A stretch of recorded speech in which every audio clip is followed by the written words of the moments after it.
Bienvenidos a mi mundo secreto. Soy James Fernandus.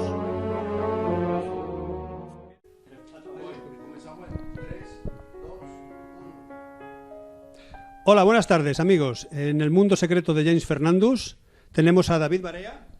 Hola, ¿qué tal, compañeros? Aquí estamos, con James Fernandus acompañándole en la tarde de hoy para hablar de cosas súper interesantes. Súper interesantísimas. Y tenemos al invitado de Argentina, Iru Landucci. Buenas tardes a todos. Espero tener un lindo programa. A Jordi Barea, que junto a David es los que han organizado este evento el 29 de junio, que es el sábado. Exacto, así que esperemos que todo vaya bien, que sea un éxito y la gente salga muy contenta. Muy bien. Iru, ¿cuántas entrevistas has explicado ya que la Tierra para ti es plana? O que no es esférica, por lo menos. O que no es esférica, ¿no? O que no es como nos cuentan. Mirá, yo arranqué en el 2015 y desde esa fecha hasta la fecha de hoy ya creo que hemos pasado las 60. Pero todo el máximo fue después del evento que se hizo en Argentina el 2 y 3 de marzo, en Colón, una ciudad de Buenos Aires, en donde ahí a nivel mediático al menos explotó, ¿no es cierto? Se expandió muchísimo y han venido cientos de entrevistas de todo tipo, de la gente que realmente se interesa, las entrevistas que te hacen simplemente para, ¿no? De alguna manera con un tono cómico, que después se terminan cuestionando cosas, ¿no? Porque siempre que se entrevista a una persona que cuestiona el sistema desde esta perspectiva, uno espera tal vez sacarle provecho, ¿no? De reírsele. Pero cuando uno empieza a escuchar los argumentos, la persona que sinceramente se abre a escuchar empieza como, ¿no? A recular un poco y empieza a decir, bueno, esta gente no es que lo está diciendo de una perspectiva cómica o para engañar, sino que tiene sus argumentos realmente físicos, matemáticos, geográficos, históricos. Y ahí, hubo un gran crecimiento del movimiento. Muy bien, Iru. David, en esta convención vamos a tratar que el barco se hunde en el horizonte y que nos están dando explicaciones todavía con unos palitos de hace 2000 años Eratóstenes, de que la Tierra es esférica. Bueno, precisamente el experimento este siempre se puede ver de las dos vertientes, ¿no? Una teniendo en cuenta, como nos dicen oficialmente, que la Tierra es esférica y la sombra daría a conocer esa esfericidad, y otra partiendo de la base de que es plana y que los rayos precisamente no caen paralelos, sino que son divergentes. Pero bueno, en esta convención, una vez más, intentaremos exponer, pues como decía Iru, ¿no? Muchas de estas cuestiones, desde fórmulas matemáticas hasta geográficas, históricas, y sobre todo lo haremos desde la vertiente de un universo eléctrico, en la que tocaremos todos estos temas y muchos más. Muy bien. Jordi, el tema de los satélites y la ISS también será abordado en la convención. Bueno, la idea es abordar varios temas, no sé para qué dará, porque nunca, como son muy desprolijas, nunca sabes hacia dónde irá, pero bueno, holística, exacto. Y bueno, y ya veremos si tocamos la ISS, pero bueno, aquí no se niega, como bien hemos comentado muchas veces, que puede haber un objeto ahí en el espacio más cercano para nosotros, dando vueltas en el cielo. Más allá de eso, no tendrían por qué mentirnos con los cables dentro de la ISS si fuera todo verdad. Las burbujas de agua que se ven cuando supuestamente están en caminatas espaciales, pero coincidentemente entrenan en piletas submarinas. Se han hecho hasta denuncias públicas en Estados Unidos con respecto a esto, porque hay mucha plata, hay mucho dinero por detrás. Entonces, no es compatible lo que muestran interiormente con lo que muestran exteriormente, o que uno puede experimentar mismo con un telescopio, pero no deja de ser una tecnología aeronáutica simplemente. Lo que pasa es que nosotros tal vez desde ahora no podemos entender esa tecnología por una cuestión obvia, como la gente en el 69 no entendía la tecnología para llevar el hombre a la luna, y hoy en día cuando lo ves te reís y decís, fueron con la tecnología de una calculadora y no volvieron nunca más. Entonces viene un poco más de ese lado. De todas maneras, la convención que vamos a hacer este sábado es como una continuación de la que ya se hizo en enero, también aquí en Barcelona y en el mismo lugar. Entonces hay mucha gente que ya viene entendiendo que la premisa fundamental, el agua no se curva. No hay manera de curvar el agua, por lo tanto no podemos vivir en una esfera con toneladas de agua pegada, porque la ley de gravedad no es una ley, no es una fuerza, supuestamente se curva el tiempo y el espacio, cosas que no se pueden demostrar. Entonces hay mucha gente que ya viene con eso, ya sabe lo que son las cámaras de altitud, ya han hecho mediciones a larga distancia donde hay objetos que no se deberían ver. Toda esa situación de abordaje básico, la mayoría del público ya la tiene incorporada. Vamos a hacer una pequeña un pequeño upgrade, una actualización de algunas investigaciones nuevas, pero nos vamos a focalizar a tratar de entender el mundo en el que vivimos desde un paradigma eléctrico como Nikola Tesla ya había propuesto, entonces viene más desde ese lado.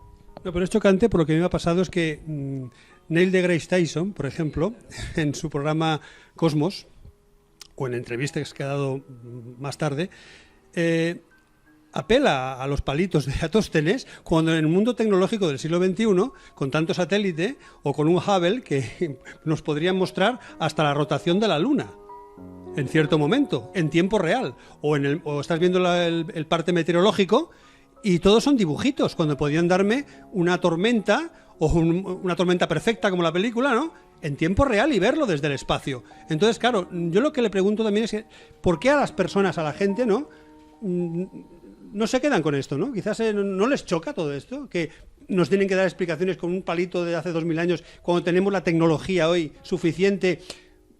Bueno, según la NASA, se destruyó la tecnología de que por eso no hemos ido a la Luna. Pero tenemos, y déjame hacerte este comentario, a ver, hace 2000 años Eratóstenes, en realidad la historia oficial es un palo, ¿no?, un obelisco. Que serviría para los dos modelos, ¿no? Sí, obviamente. Es un obelisco y un pozo de agua. Después la historia, como no es real, va cambiando y te hablan de 2 palitos y todo ese tipo de cosas. Y 800 kilómetros. A 800 kilómetros contados con los pasos de un camello, porque en esa época ni siquiera existía el kilómetro. Y asumiendo que los rayos del sol entraban paralelos, cosa que jamás se vio, y menos en esa época. Además eran geocentristas, Eratóstenes no hay registro histórico. Él se dice que asumía que el sol estaba a 3 millones de kilómetros nada más. Entonces es toda una historia, una fantasía que se puede utilizar incluso de Grace Tyson a raíz de la presión que sufrió por el movimiento terraplanista. Tuvo que confesar de que ese mismo experimento es una cuestión de lo que uno asume. Quiero sacar la felicidad de la Tierra asumiendo que los rayos entran paralelos, algo que no vi, asumiendo que la Tierra es una esfera en principio, cuando en esa época nadie podía subir más alto que un caballo, o sea, ¿por qué vas a pensar que la Tierra es una esfera? Y un montón de otras cosas. O podés decir, voy a sacar la distancia al Sol y hago un triángulo con la base recta y hago una trigonometría y saco la distancia al Sol. Es la premisa que asumís. Pero con esa historia, al mismo tiempo se contradicen diciendo que hasta 1492 Colón no había demostrado que la Tierra era una esfera. O sea, pero si hace 2000 años atrás ya sabían que era una esfera, ¿por qué tardaron? ¿Viste? Cuando se caían por el borde. Y se cae, claro, la gente, no, se caen por el borde, hay monstruos. Pero si ya sabían que era esférica desde hace 2000 Qué curioso que es también que el horizonte siempre queda a la altura de los ojos, en el punto donde estés. Eso nos demuestra precisamente que vivimos, no sabemos exactamente hasta dónde llega, pero en un plano, ¿no? Que puede ser infinito o no, pero en un plano. Evidentemente, a nivel de mar, lo vemos a la altura de nuestros ojos, nos elevamos a una montaña, sigue igual, nos elevamos en un avión, sigue igual, en un globo aerostático hasta 30, 40 kilómetros, sigue igual. Eso nos... Sería como un programa de ordenador, ¿no? Que tú creas un entorno y... Sí, hay un algoritmo precisamente para hacer esto, los programas de ordenador, los videojuegos, que se ve el horizonte plano, precisamente se llama horizonte, no curvizonte. Parece ser que en los últimos tiempos, hasta en películas o en diferentes comerciales, nos están como... parece que nos lo ponen delante como para reírse o que alguien tiene que poner esto delante porque es obligado por alguna ley universal o algo, una ley cósmica. Por ejemplo, yo pienso que en la serie Juego de Tronos se nos plantea una presentación. Pasa que yo no me di cuenta hasta tiempo más tarde. Viendo la presentación de Juego de Tronos veo que es una tierra plana, con unas... La muralla de hielo. Pero hay otro punto que es el que me convenció más. Que el sol está girando por encima. O sea, el sol entre aquellos anillos de hierro, mientras va la musiquita, va moviéndose por los diferentes reinos. O sea, no es un sol que está allí a 150 kilómetros, que no se mueve fijo en la presentación de la serie, sino que se está moviendo entre unos anillos de hierro, ¿no? Esto es lo que en psicología le llaman el primado negativo, ¿no? Va a tu subconsciente directamente, te meten verdades con mentiras para que tú luego te cueste mucho más reconocerlo como una verdad. Entonces ralentiza tu aprendizaje. Eso está muy estudiado. Pero bueno, más allá podemos ver... Perdón, no es casualidad que toda esa simbología de la Tierra esférica versus la Tierra plana surge hace 2 años atrás, cuando el movimiento cada vez tomó mayor participación. No es que antes estaba tan presente. De golpe, la gente empezó a cuestionar el modelo heliocéntrico y empezó a ver como un bombardeo mediático desde lo que es el sistema en sí, que claro, cuando vos ya estás despierto a esta realidad, lo primero que haces es señalar con el dedo y detectar y decir, ahí hay un globo esférico, ahí me están queriendo ridiculizar la Tierra plana. Uy, todas las publicidades de golpe son de astronautas. Samsung saca un celular que dice, porque como la Tierra no es plana, nuestros celulares tienen pantalla curva. Entonces vos decís... Y los fake news, ¿no? La primera, la Tierra es plana. Sí, y perdona. No, dale. Muchos países empiezan a tener ministros en los propios gobiernos para poder hacer el principio de autoridad de yo no te voy a mentir. Ministros astronautas se refiere. Sí, sí, en muchos países. No Como el que tenemos aquí todavía en funciones. solo lo estamos viendo en España, sino en muchos otros países. Sí, sí, sí. Ya hace desde años atrás. El tema aquí es que el movimiento de gente que piensa por evidencia que la Tierra es plana, ya hay millones de personas en todo el mundo. No estamos hablando de miles de personas, sino de millones. Lo que se pro- Mucha gente profesional, muchos grupos de trabajo desarrollando investigación científica, ingenieros, agrimensores en Chile, que mide hasta 30 kilómetros sin curvatura. En Europa está el grupo FICOR, que son un grupo de ingenieros que hacen proyección de láser a larga distancia. Crearon ahora un nuevo giroscopio láser para ver si realmente lo que gira es la Tierra o lo que gira son las estrellas, como ya decía el propio Mach o muchos científicos del siglo XIX. No es gente, esto no es un tema de YouTube. YouTube es simplemente una plataforma para dar a comunicar el mensaje. Esto es gente real lo que lo está investigando, lo que lo está denunciando. Es curioso, perdona, David, es curioso que en la Tierra los países se pelean, hacen guerras, pero en el espacio y en la Antártida todos somos amigos. Exacto. Ahí nos hacen creer que siempre, desde la Guerra Fría y antes, ¿no? Pero todos los países están enfrentados unos con otros, hay una tensión ahí militar creciente, pero resulta que acaba la Segunda Guerra Mundial y se firma el Tratado Antártico, que se militariza totalmente la zona de la Antártida, que nosotros es lo que decimos que es el anillo que englobaría todo el contorno, y ahí no puede ir nadie, salvo con determinados permisos a zonas militares, y son amigos en la Antártida todos y arriba en el cielo, que serían los dos puntos donde puede esconder alguna verdad para entender nosotros dónde vivimos, ¿no? Déjame hacer la acotación. O sea, supuestamente en la época del hombre en la luna, Estados Unidos y Rusia eran enemigos, y 4 años después se alinean, se asocian y crean el programa espacial estadounidense con la Soyuz rusa. ¿Y dónde estaba toda la pelea? Y hoy en día los Estados Unidos sacó fuera de su programa espacial el lanzamiento de astronautas, de supuestos astronautas, a la Estación Internacional Espacial, y le paga $56 millones por asiento a los rusos. Entonces nunca hubo ninguna pelea ni ninguna guerra, siempre tuvieron todo en la misma, porque es un negocio obviamente que deja mucho dinero. No tenés que justificar absolutamente nada. Que algún astrónomo nos muestre uno de los 17.000 satélites que está en órbita.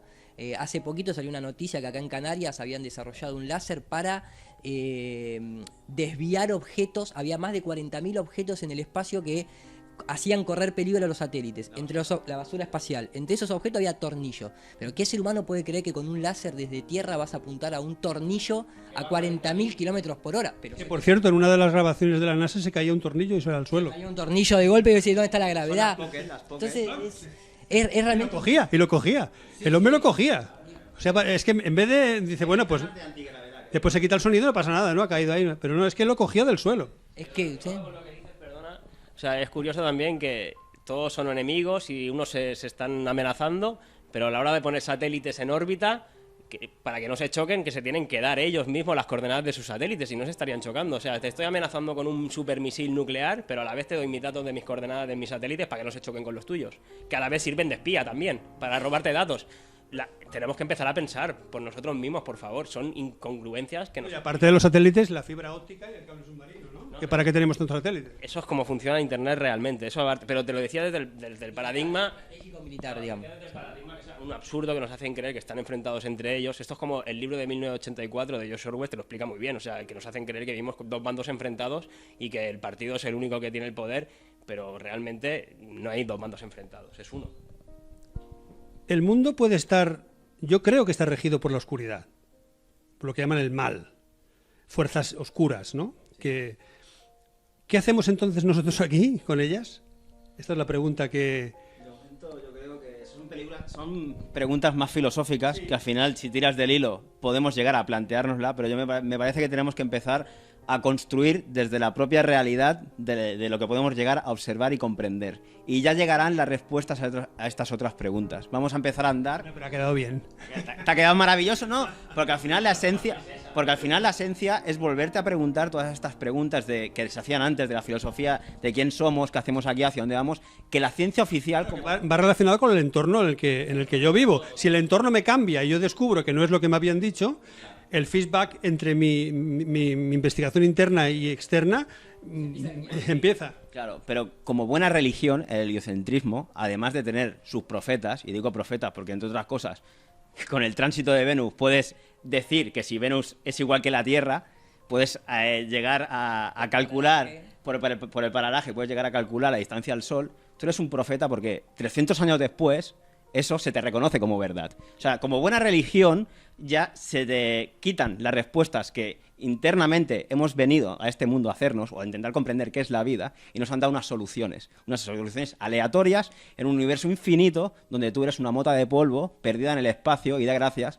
que tienes una existencia.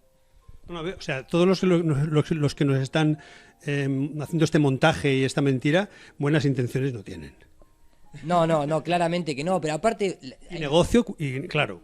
A ver, mucha gente, nosotros porque, o sea, al tener un cuerpo finito y que dura muy poco tiempo en relación a lo que es una planificación de ingeniería social, hay mucha gente que no termina de ver lo que es un cambio o una renovación de paradigma, ¿no? Esta simbología del ave fénix, del resurgir, porque cuando hablamos en cuestiones aeroespaciales, la gente no sabe, pero está ahí en los libros de historia, ¿quiénes son los arquitectos del modelo aeroespacial actual? Uno cree que son como científicos, ¿no es cierto? Como que es Stephen Hawking o Edwin Hubble o de Grace Tyson.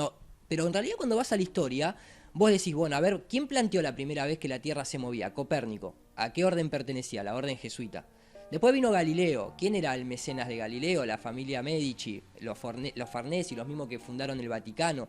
Después vino Kepler. La teoría del Big Bang era un jesuita, ¿no? Era un jesuita belga católico llamado Georges Lamette.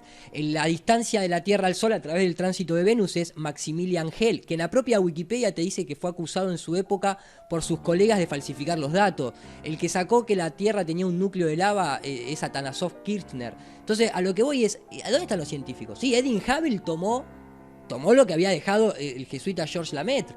Pero entonces, en definitiva, es el nuevo cambio de paradigma y es la renovación. O sea, siempre es el culto al sol. La religión es un culto al sol.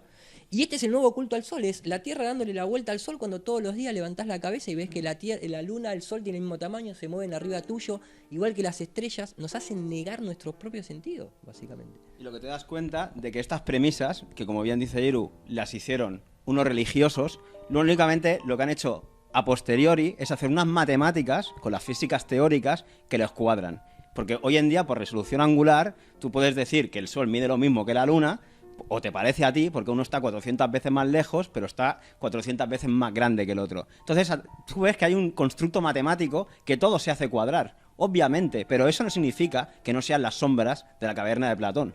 Porque tú, si tienes un resultado al que quieres llegar, lo vas a hacer, es obvio. Y matemáticamente, o sea, la gente no interpreta que los cálculos matemáticos son lo que hoy en día es un render de computadora. O sea, yo veo una imagen en la computadora, pero en realidad sé que es un procesamiento numérico. En aquella época donde no había computador, la única manera de proyectar en la mente de la persona la imagen de lo que querían mostrar, que es algo exterior a nuestro mundo, cuando nadie podía salir, era a través de matemática. La matemática no es la física es una cosa, describe la naturaleza, pero la matemática es una ciencia, son axiomas, existen números negativos, infinitos, podés hacer magia con la matemática, porque justamente no es la realidad. Entonces te podés ir a mundos fantasiosos que una persona que no tiene ese entendimiento lo va a ver como números, pero el que tiene el entendimiento lo ve como una historia. Es como contar una historia del Señor de los Anillos, pero a nivel matemático, básicamente. Yo, para cerrarte la idea de la última pregunta que habías hecho, esto siempre lo decimos, que más allá de un vaciado económico, llámale como quieras, es sobre todo un vaciado espiritual.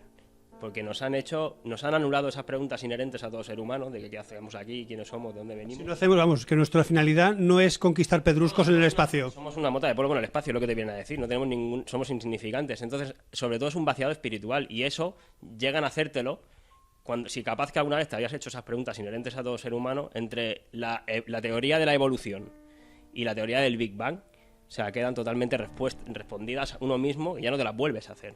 Teorías, por cierto, que a través de la Royal Society, fundados siempre por los mismos eugenistas como los Huxley, los que apoyaban a Darwin, que incluso al abuelo de Huxley le llamaban el Bulldog de Darwin, fueron los que formaron la Royal Society, la UNESCO, y todos estos son los que nos bajan línea en todos los países del mundo para estudiar y educarnos como lo hacen, para adoctrinarnos, mejor dicho. Entonces, en las universidades, precisamente, si algo está prohibido, es cuestionar la evolución, ni la neoevolución, está prohibido. Pero está prohibido porque está prohibido plantearse el creacionismo. Una convención de la Tierra plana, 50 años hace que llegamos a la Luna. O hace 50 años que nos tienen en la Luna. Precisamente será uno de los platitos que tocaremos, de los temas, porque... Que nos tienen en la Luna. Como se decía, en la Luna de Valencia, aquí, ¿no? Que decían. Exactamente, sí. Hace 50 años que nos tienen en la Luna. Es una buena analogía, sí, el concepto es siempre mirar afuera y nunca mirar adentro, ¿no? O sea, incluso nos hacen mirar a una afuera que es inalcanzable, ahí es el concepto religioso, o sea, si bien nos hacen toda esa actuación de que hay astronautas, pero cuando uno lo pone en términos mundiales, vos decís, somos supuestamente 7.000 millones de habitantes, pero los que salieron de este mundo no superan los 460 personas, o sea, es el 0,0000001% que toda la humanidad le cree a ellos, porque incluso el físico que va a estudiar en la universidad no sale de los libros de los números, no es astronauta, no salió, hasta donde se pueda elevar nunca va a haber el horizonte curvo. Todas las experimentaciones que pueda hacer con mecánica de fluido le van a demostrar que el fluido siempre busca su nivel, el agua siempre busca su nivel. Entonces, es una creencia. Y así como la religión tiene vírgenes, tiene ángeles, ellos tienen satélites que vos no podés ver, ellos tienen astronautas que se visten de blanco y bajan del cielo como lo hacen las religiones. En la religión el máximo a distancia es el cielo y en la religión heliocéntrica es el espacio. Entonces no cambia nada en realidad. Cuando vos lo ves desde el punto de vista psicológico y social, es lo mismo, es una religión, es una creencia. Y todo esto y más lo tocaremos en la convención, que es el 29 sábado. Y para terminar, la última pregunta se la voy a hacer a Jordi. ¿Esto es la punta del iceberg, la Tierra plana? Esto es la punta del iceberg que te hace muchas uniones con muchos temas. Porque si vemos que hay una mentira, empiezas a hacerte muchas otras preguntas. Y por ejemplo, te das cuenta, si relees y buscas en la historia, que tienes los informes Kissinger, informes Rockefeller y el Club de Roma, 1969, 1970 y 1971, donde dicen que hay que reducir la población. Y lo vamos a hacer con ideología de género, educación sexual. Que incluso esos 7.000 millones que dicen puede ser hasta falso. Por eso dije, supuestamente dicen. Supuestamente. Entonces, tú lo que te das cuenta es que hay un plan, no solo para engañarnos, en el cual el heliocentrismo viene a ser una nueva religión en la cual te anulan, como estamos hablando, otras muchas preguntas que vienen en el propio ser humano, sino que es un método de control social, a lo que yo le llamo un comunismo capitalista, donde genera una sociedad dócil, como bien decía el premio Nobel de 1950 Bernard Russell, donde dice que la ciencia se va a convertir en la nueva esclavitud humana. Es la dictadura científica, básicamente, hoy en día. Muy bien, pues lo dejamos aquí y agradecemos la presencia de Jordi, de los hermanos Barea y de Iro Landucci, y seguiremos en la convención. Hasta luego.